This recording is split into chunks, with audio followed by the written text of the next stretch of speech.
Well, Larry, I always start with the big, broad question, why? Well, it's a big opportunity and a big challenge. And you're no stranger to extreme activities, right?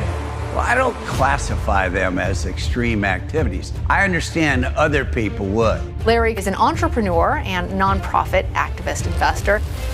Larry Connor will be the pilot for that mission. The pilot is a person who is there to be equally technically proficient as the commander and back them up.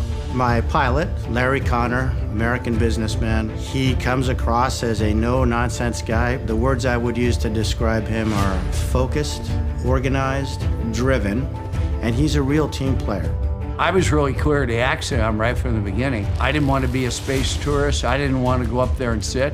This was an opportunity not only to do exploring, but hopefully make a difference. Well, Larry and the other astronauts are doing a couple of sets of studies, the one with respect to heart function, the other with respect to these fundamental aging processes. And the insights that we will get could help a lot of people with a lot of conditions, from childhood cancer survivors through to Alzheimer's disease. One of the things that Larry has been doing is he's been incredibly generous with helping support clinical trials, determining once and for all whether some of these interventions work.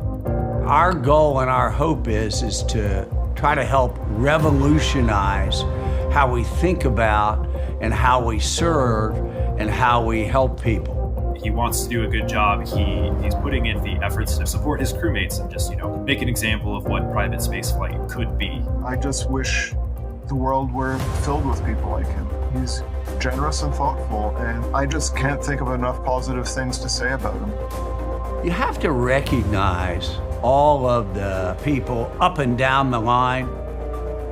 They've simply been exceptional. We've got a really talented, committed, resilient group of individuals. Amazing things really are possible. Hi, I'm Larry Connor, and I'm the pilot on AX-1.